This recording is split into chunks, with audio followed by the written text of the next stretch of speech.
Today we've got a 2009 Subaru Forester.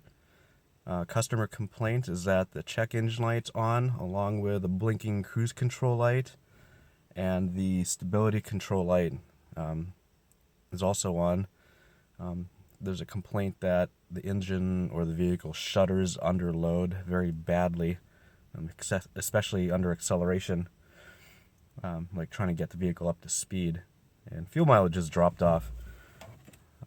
So anyway, I'll start the vehicle here and show you what we're hearing.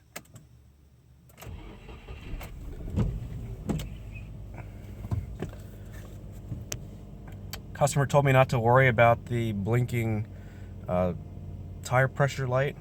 There's a wheel pressure, tire pressure sensor missing on one of the wheels. He elected not to get that sensor replaced, so we're going to ignore that one. But anyway, you can hear, if you just listen, you can hear the engine just not running very well.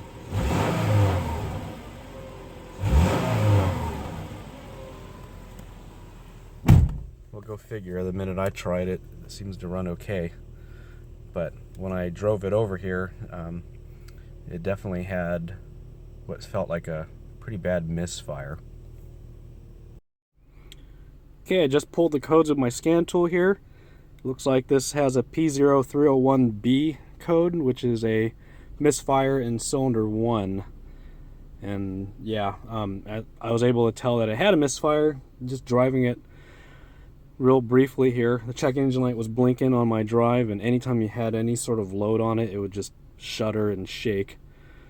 This car's got 114,000 miles on it and some change, and as far as I can tell, the spark plug wires and spark plugs have never been changed. That's something I generally like to do by the 50,000 mark. So I'm going to go ahead and pull those off and see what I can find. And this is what caused the cylinder 1 misfire on the Subaru Forester. You can see there's some carbon tracking on the spark plug itself from here to there. There's a big black spot right there.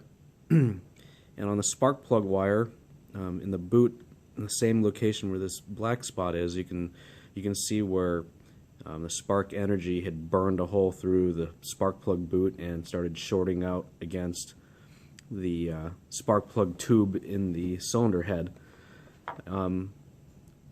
I think the main reason for this is because of how large that gap was. This gap measured out to be like 95 thousandths of an inch. To put it in perspective, the factory recommended gap for these cars is somewhere along the lines of 43 thousandths of an inch. So, as we all know, spark or electricity likes to follow the path of least resistance. So instead of trying to jump this gap under combustion pressure or cylinder pressure, it elected to run down the ceramic, and it found a weak spot in the original spark plug boot and exited out that way. And that's what caused the cylinder misfire. Spark plug gaps on the other cylinders were rather large as well. This is out of cylinder 1. But the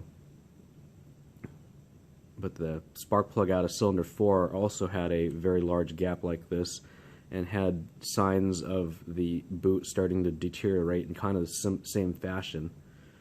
So I went ahead and replaced the spark plugs. I'll have another video up on the spark plug replacement, but I ended up using the same NGK plugs as what the factory installed, and also put in a new set of spark plug wires.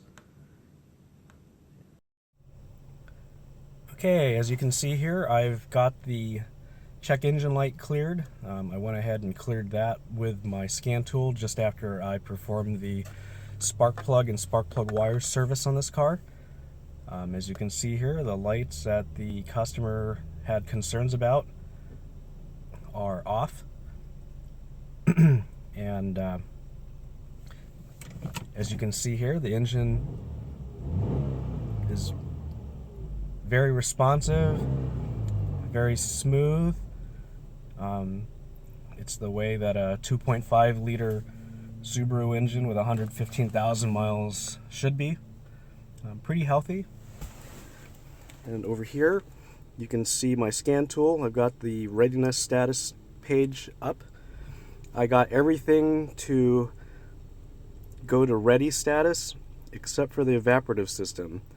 If memory serves me right, this is to clear that one would require the vehicle be shut down overnight, and then the evaporative system test will run the next morning or whatever, provided the vehicle is being driven at the prescribed speeds and conditions. So I'm going to call this a successful repair. Thank you very much for watching, and please subscribe if you'd like to see more content like this. Thank you.